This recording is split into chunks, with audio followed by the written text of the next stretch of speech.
With the Premier League returning very soon, it is that time again, or maybe the first time for me as this channel is pretty new.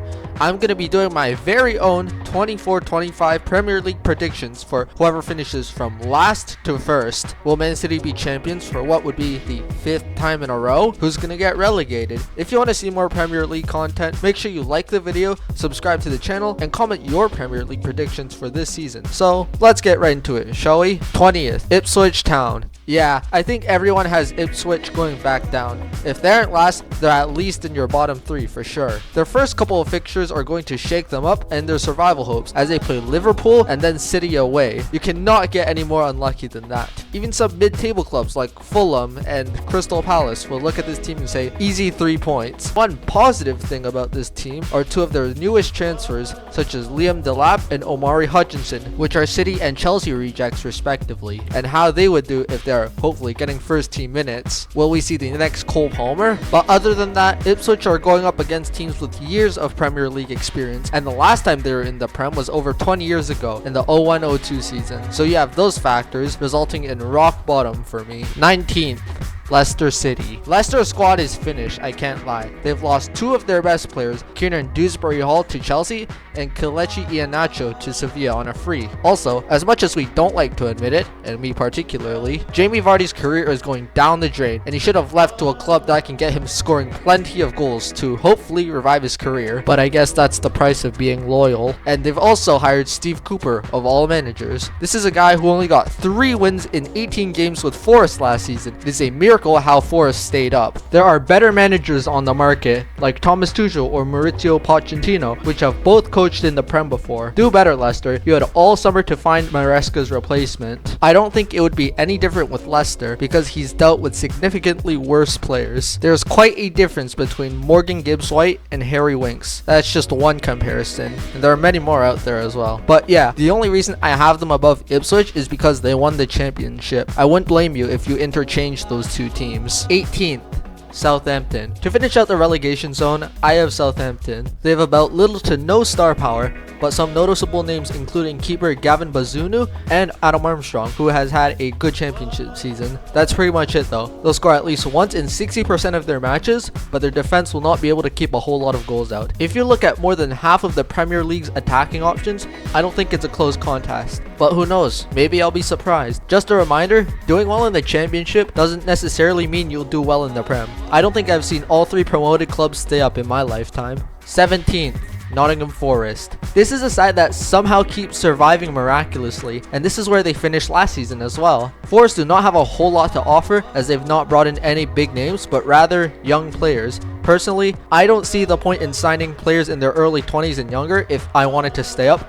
but what do I know about scouting? They've kept all their significant players, but they've also added a new signing of Carlos Miguel, a Brazilian keeper. He's 6'7", so on paper he would most likely replace Matt Turner, who should have been upgraded a long time ago, or at least give him a run for his money if he's good with his feet. Another big signing for the club is defender Nikola Milenkovic, I think I've said that right, who is vital for Fiorentina getting to the Conference League. He's young and did decent for Serbia in the Euros, so he's one to keep an eye out for this season. In the last 2 seasons, Forest have finished with the 4th least amount of goals, so don't expect them to score more than just a goal in their games. I really don't see that changing for the better this year either. I reckon they'll go through another manager as well. There's no way Nuno Espirito Santo will last another season of trying to avoid relegation. He will be feeling the pressure, that's for sure. 16th, Everton. I had thoughts about putting this team lower, but I think that classic Dyche ball will keep them up like every season he's been in charge. They've been pretty silent in the transfer window, which isn't necessarily a good thing. Their transfer highlight is Napoli's Jesper Lindstrom being brought in on loan, who played for Napoli but didn't contribute a whole lot as he only started 2 games last season. I mean, he was pretty new. However, it is definitely an upgrade from Dele Alli, who spent like the last 4 years doing basically nothing. But I'm sure Dyche will find a way to integrate Lindstrom, or else this move would be a huge waste of everyone's time. Other than that, they've still got some other notable players, such as Jordan Pickford, who was great during the Euros, and Jared Branthwaite, who was one of Everton's best players last season. So the overall verdict is that Everton can't keep up with 80% of their competition, like last season, resulting in 16th.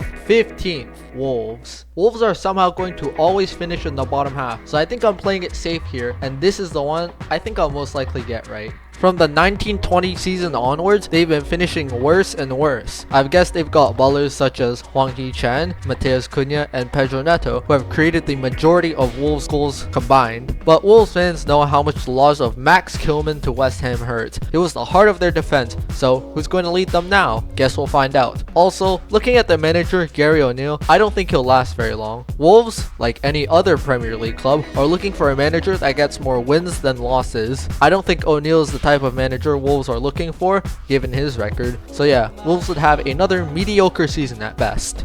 14th, Brentford. There was one main man that is going to be keeping Brentford as high as I put them, Ivan Toney. He's one of their best players, so with him staying at Brentford for at least one more season and not being suspended this time for betting, He'll become Brentford's top scorer this season. Johan Wissa and Brian Bermo shouldn't go uncredited as well, as they did a great job filling in for Toney in the goal scoring aspect last season. Their club stats are always in the middle, so not too good and not too bad. All Brentford fans can do now is hope their best players stay. Because they'll only go downwards if they leave in the January transfer window or something like that happens. So I feel 14th is a good prediction, as they've kept the same core that has the potential to get even better in the future. 13th, Brighton. At the beginning of last season, Brighton were cooking, and I thought they were bound to get European football once again. Needless to say, it wasn't even a contest, and Brighton finished 11th, which could have ended better. Just like every other football club this season, they've been silent in signing noticeable players, but Brighton always signs small players and turn them into decent Premier League players, resulting in huge profits when sold. Examples include Moises Caicedo from last season. They truly ripped Chelsea off. He's not worth 150 million in any world. Mark Cucurella for 65 million and Alexis McAllister for 42 million. They also got a new manager in Fabian Herzler, who's going to be one of the youngest managers in the Prem, aged just 31. Honestly, looking at his record, I don't think he will be better than Roberto De Zerbi, as he spent his career in the German lower divisions. He did win St. Pauli promotion and the second tier title in Germany, but who knows if they'll stay up without him. But hey, everyone's got to start from somewhere, so I think he'll stay for at least this season and get the experience he needs in top flight football. Let's hope he has them playing entertaining ball like De Zerbi did. Back to their players, they've still got rising ballers from last season, like Kaoru Mitoma. Anyone else forget he existed? I had him in my FPL team for like 6 weeks straight. You guys probably did too. João Pedro, Lewis Dunk, Evan Ferguson, and Bart Verbruggen, who was one of the best young keepers in the Euros and did well in his debut Premier League campaign. But I think by selling Pascal Gross, who was one of the best midfielders on the team and a most likely change in the style of football, they'll drop in form as the competition evolves as well.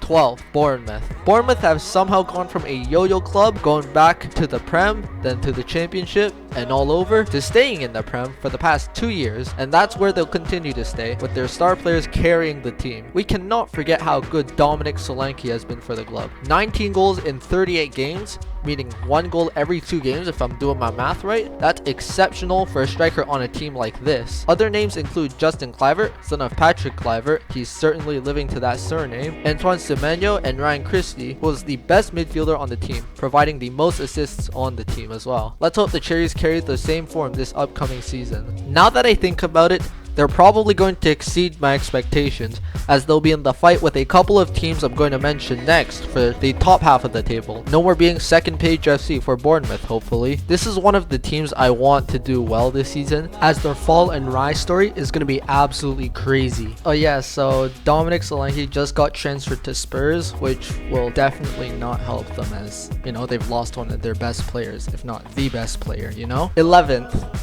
Fulham. I'm not gonna lie, this team is kinda dead, if you know what I mean. Like, there's basically nothing going on there. The main news is that they've sold João Palhinha, who was a baller in midfield, to Munich and brought in Emil Smith-Rowe from Arsenal. While it's good to see him playing again regularly for the first time since 2022, this is like trading a rare trading card for a common one. The gap between these two isn't even close, let's be honest. Also, what's up with Tosin Adarabioyo? I think that's how you say it. This guy right here, going to Chelsea. Whenever he's fit, he's one of Fulham's best center backs. When he goes to Chelsea, I bet most of the time he doesn't get picked out of their 40-something players, but I suppose it could be worse. The backline is stable, starting with Bernd Leno, who was third for clean sheets last season, all the way to attacking options like Rodrigo Muniz, who had a breakout in the second half of the season. So yeah, they've got an okay squad, and I think could upset a couple big teams as well. I bet you didn't expect their players to be near the best in the league in terms of stats at the beginning of last season, did you? 10. Crystal Palace. Yeah, I think they'll do similar to last season, but the loss of Michael Elise impacts the team significantly. He's a great upcoming winger, so it makes sense for him to leave for Bayern Munich and win trophies, rather than finishing mid-table with Palace once more. They've even got the likes of Mark Gahey to Newcastle and Eberechi Eze going to Manchester City, as Julian Alvarez is basically gone now and they need a replacement. The Eagles have done good work with their new arrivals, such as Daichi Kamada on a free from Lazio and Ismail Assar from Marseille, who are both good for setting up chances. But other than those changes, they have Jean-Philippe Mateta, who is Palace's top scorer, so tied for 9th in the top scorers chart, and had a good Olympics, as well as Adam Wharton, who was the heart of their midfield. It's just a shame he couldn't play for England this Euros. As I said again, with their star defender, Mark Gahey, if he stays, will be vital in locking up the opposition attackers with Tyrick Mitchell and Joachim Anderson, who I think is underrated. All of those players are keeping this team from dropping in form. I think their manager, Oliver Glasner, is going to do well just like last season. With him at the wheel, they won most of their games, as they only lost 3 to Spurs, City, and Bournemouth, who are actually better than them last season. Palace will grind themselves to a comfortable 10th place finish. I just think their potential and confirmed player losses play a factor in preventing them from doing even better. 9th,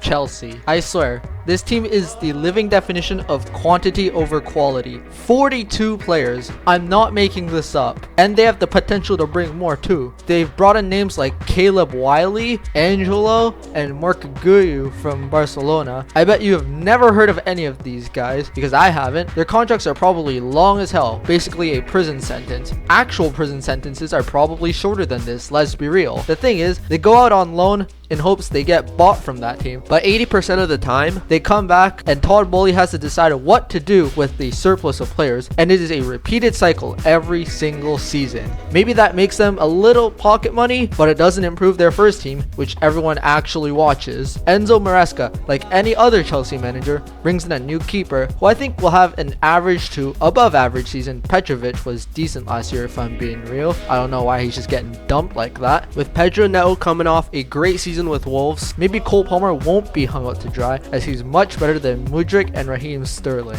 Chelsea have one huge potential export, however: Captain Conor Gallagher. I'm sure you've heard of this before, but this man was meant to be a blue for life. So to see him sold like this is just, you know, he probably didn't even want to be sold. But on the flip side, Atletico got a steal for him, and all we can do is wait for how he performs. But who really cares though? Everyone's got to move on at some point. While I was editing this video, I found out that the move collapsed, so Conor Gallagher is going to be at Chelsea for at least another year. They do have an engine in Enzo Fernandez, provided the team puts that incident aside. If you know, you know. Reece James, their actual captain, is probably going to be injured after 5 minutes on the pitch for the 100th time in a row. I know a lot of you probably forgot, but Romelu Lukaku is still a Chelsea employee. Bro is the Serie A equivalent of a vape being passed around in a high school bathroom. He went from Inter to Roma to Napoli. Bro's probably going to go to Juve next. So sell the man permanently, banish him from ever touching Cobham. Simple as that. But we all know that won't happen. I'm gonna stop here, you know what? But let me know in the comments if you want a video dedicated entirely to Chelsea. Could be really about anything Chelsea, really. Maresca won't work, and Chelsea are in for another long season. The fact they got Europe last season is still beyond me.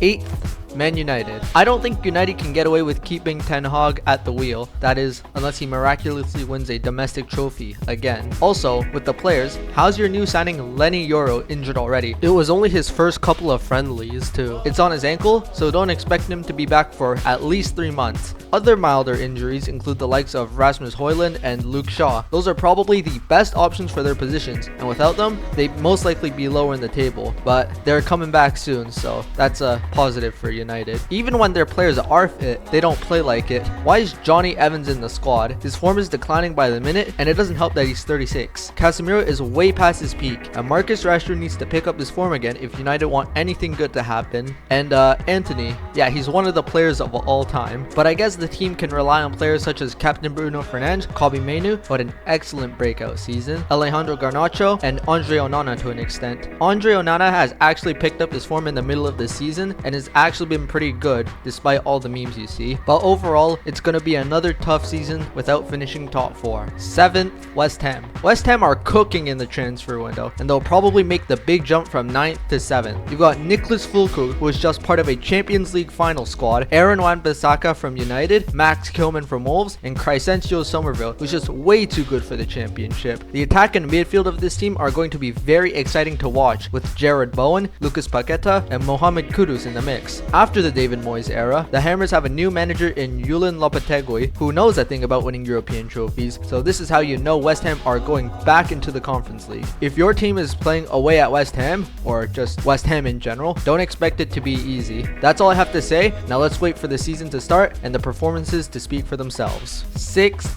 Newcastle. Newcastle have had to play without some of their star players, such as Nick Pope, who got a shoulder injury, and Sandro Tonali, who was banned for getting his bag. Okay, he was gambling. Their current injuries don't help either, with Sven Botman and Jamal Lascelles being out, who are both pretty important to the squad, but who cares about that stuff? They have a plethora of players, so no position goes short-staffed. Nick Pope is back now. Fabian Schär had a great Euros for Switzerland. They've got fullbacks in Dan Burn and Kieran Trippier, who had 10 assists. Bruno Guimaraes is arguably the best midfielder outside of the top 6 teams. Joe Linton has proved to be valuable to Newcastle, and maybe we'll see more of Lewis Smiley, who's only 18. Up top, we cannot let Alexander Isak's performances go unnoticed. He was 3rd in the Golden Boot race, and the team finished 7th last season. Anthony Gordon is also a baller, but he didn't get minutes for England in the Euros, but will for sure get them for Newcastle. Newcastle are not playing in Europe this year, but with Europe on their minds now, I think they'll achieve that.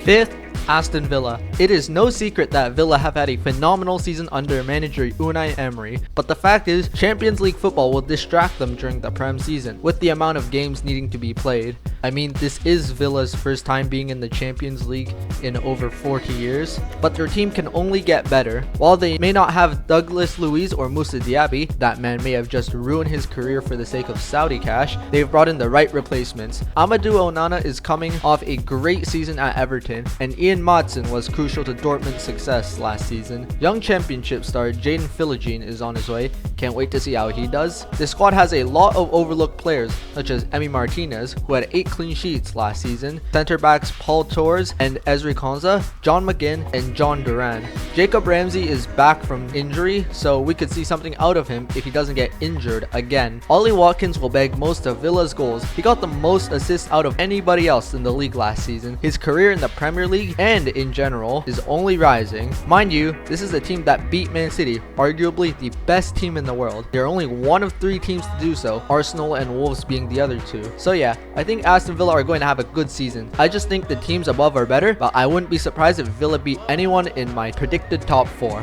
4th, Spurs. Spurs are the first team I picked to make the Champions League after narrowly missing out last year. Manager Ange Postecoglou has Spurs playing attacking football, which is nice to see. I mean, just look at their options for forwards. You've got Heung-min Son, Dejan Kulusevski, Brennan Johnson, Manor Solomon, Dominic Solanke, Timo Werner, Richarlison, and maybe even James Maddison if he plays on the wing. Another thing, if James Maddison can actually stay fit, he's gonna lead in assists for them. They have midfielders such as Rodrigo Bentancur, Giovanni Lo Celso, and youngsters like Archie Gray and Lucas Bergvall, who are both only 18 years old and have cooked for their previous clubs. The defense is decent, and behind all that, you have keeper Guillermo Vicario, who is basically the perfect replacement for Hugo Lloris in net. But of course, it's Spurs, so you already know they're going to lose to some mid-table teams, but other than that, it should be smooth sailing, so 4th place it is. 3rd, Liverpool. Okay, I know y'all have your doubts with Klopp leaving the club after 9 years, but Arne Slot has been doing just fine for the Reds. I mean, they haven't lost any of their friendlies, so that's got to count for something. You've got Alisson in net, who has a good couple years left in him, a good defense in center backs Virgil van Dijk and Ibrahima Konate, with fullbacks in Trent Alexander-Arnold and Andy Robertson. Midfield, I think, is more on the attacking side.